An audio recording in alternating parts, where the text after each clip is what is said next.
So you're called by the clocks to form an alliance with your race, the drill race. So you go along with them and the deal is later sealed. You're now part of the alliance and there's no turning back. You all have to fight together to ensure the survival of the alliance. So the first mission you were given, alongside the other race members, was to go for a rescue mission to retrieve the Clock Titan and, if possible, disinfect the infected Camera Titan. You all head on, with you traveling underground and clearing out the threats you can find on the way and on the surface. But on getting to the base, the infected camera is in battle with Speaker Titan. So you decide to join in the fight, but Bro is just too strong. The battle rages on, with you taking a few jabs from his hammer, which shatters it. Then you take the opportunity, drilling up a hole for him to sink into so he can be immobilized. With this and the combined help of the Alliance, he gets uninfected. Phew, you can finally breathe. But of course, the Skibidi did not back down. It didn't take long before you're sent on another mission, and this time it's at a particular base surrounded by Skibidi toilets and mutants. But while clearing out the base, something strange happens. When you get back to the location at the base where your friends were in battle, you saw that they were ordered to retreat. You think, oh no, that's not right. We need to finish the mission. So even after your fellow drill members were signaling for you to evacuate or just drill yourself out of the base, you refuse and are determined to finish the battle.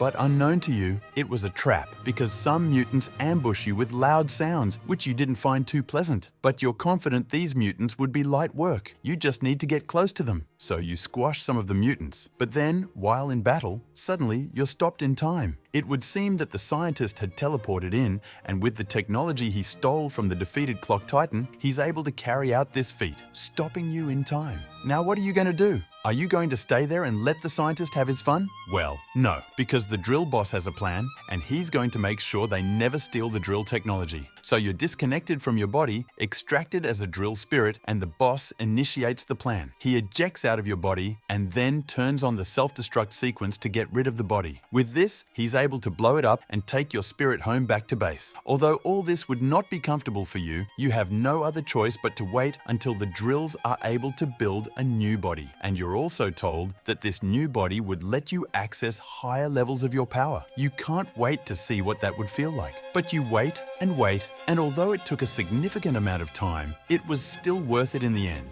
because when it was finally ready, you could immediately spot the difference. You feel even more powerful now, with a giant body. However, immediately, the Alliance is in trouble. The clock base has been taken over by some SCP toilets, and they need urgent help. So you drill your way out onto the base, and on getting there, you burst out through the ground in an epic fashion to show off your new body and intimidate the enemies. Which, from this guy's face, I guess you got what you wanted. But the SCPs didn't seem scared, so they fired rounds at you. However, unlike before, you're now a literal tank because it doesn't even make a dent on your body. You attack the SCP toilets and squash them down to pieces, saving the base from the threats. But then, your friend, the Speaker Titan, came up to say hi to you, giving you a thumbs up, but you replied with a pat on the head. But I guess Bro was not feeling any of it, because he just shrugged and flew out of the base. However, that was not all. The Skibidis were still not done, because there was a second wave of mutants, and this time in large numbers and with powerful bombs. But that's not something you can't handle. Regardless, you still got help from your friend, the Camera Titan. In no time, the base was cleared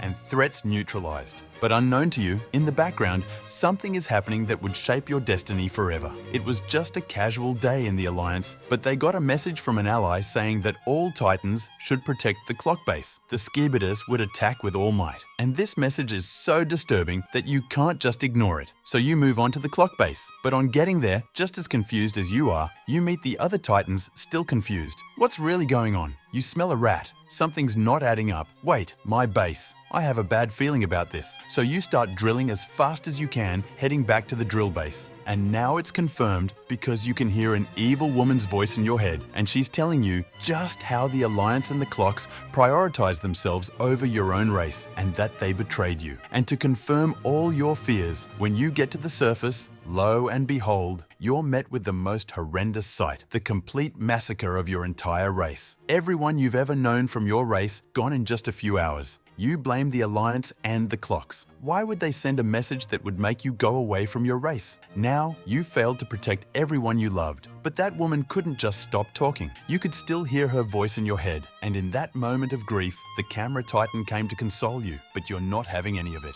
I mean, it's all their fault. So you snapped on him and crashed out, attacking him ferociously. But the drill boss, which stays in a compartment in your body, tries to calm you down. You must not make rash decisions that you'll end up regretting. But you still don't listen. You pin the camera titan down, almost about to finish him off. But then, something happened. The TV titan comes in, and with his black hole gun, he's able to hold you in place, giving the camera titan the teleportation box to escape so he can deal with you. But the boss was able to send a message to him, telling him to take it easy on you. So the battle rages on, with the TV titan subduing you, and he teleports back, saying he has a secret mission. But the Skibidis are not yet done with you. You see more flying mutants approaching, and this pisses you off, so you attack them. But before you could rage even more, the Skibidis bring up a platform, and it seems like they have a gift for you. And when they unveil it, you see the drill woman, one of your race members still alive. Such a relief. Now you must protect her and any other drill race members still alive. So their deal is very simple. Destroy the clock base and we will release her. So you had no other choice. There's no going back now. You wait for the signal, and when Alpha gives you the go-ahead, you drill from underneath, destroying the clock base, drilling it down to pieces, while Alpha laughs with victory.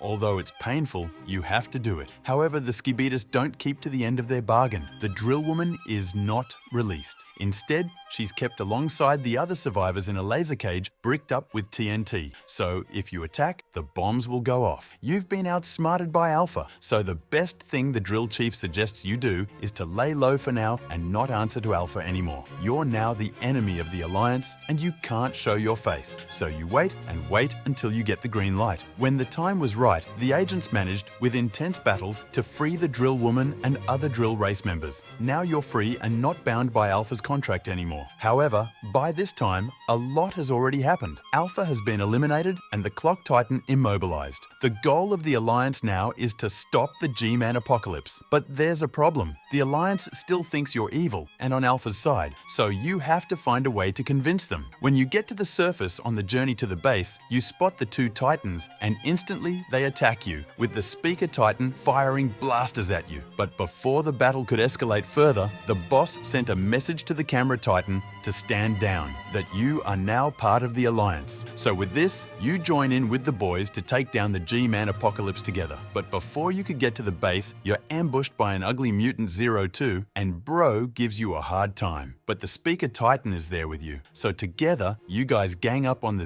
02 mutant, and in no time, you're able to defeat him, tearing him down to pieces. You feel like it's over, but psych! Another mutant attacks, slamming the speaker titan to the ground. Now you know things are about to get real, because this mutant is no joke. You try your best to defeat him, but he's just too strong. And by this time, due to intense battles, your body would have been very weakened. So the chief offers you to use your true form transformation. I mean, at least you have to try, right? So you activate it, and luckily for you it's successful, and you now have wings just like a dragon. You feel even more powerful than ever before. With this new rage, you attack 01. In a split second, you punch the 01, sending him flying across the battlefield. But this still is not enough to knock him out, because Bro started taunting you, firing blasters at you just to annoy you and lure you away from the base. But at this point, you don't operate on logic, just pure rage. So you chase after him, and eventually you catch up with him, using your blasters to blow the living hell out of him. But Bro is durable as well, so he tanked the attack. But the battle rages on with you, putting him down at the end with your JoJo punch, blasting him down to pieces. But you're not done yet.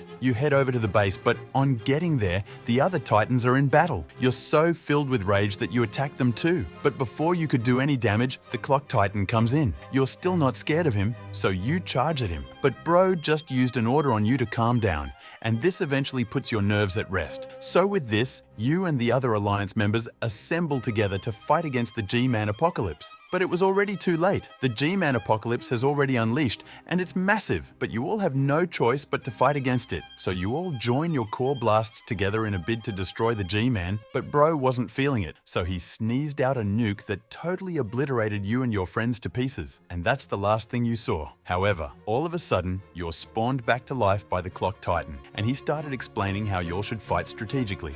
So you all have to move back to base to get upgrades, and after the upgrades have been given, you decided to flex a little by roaring. But the TV Titan was not having it, so he asked you to shut up, which you thought was rude, by the way. Bro, chill. I was just trying to hype us up. However, despite the new upgrades, fighting Gman head-on was not a good idea. So the Speaker Titan decided to infiltrate the base from the inside. With the Speaker Titan now in the base, the rest of the Alliance members battle with the G-Men outside. So you burst in to join the Speaker Titan in battle, but Bro is just too strong that he uses sound waves to his advantage, and you're ultimately defeated. As you lay there, your body destroyed, the Speaker Titan manages to pick up your Spirit Orb and escape from G-Man. Now you're without a body and back to square one, with no hope of ever fighting alongside the Alliance. But what do you think? Do you think the Drill Titan will get a new body, or is that the end for him? Write your thoughts in the comments, and check out this video to see what would happen if plot armor never existed in the Skibidi multiverse. Unique Clockman out.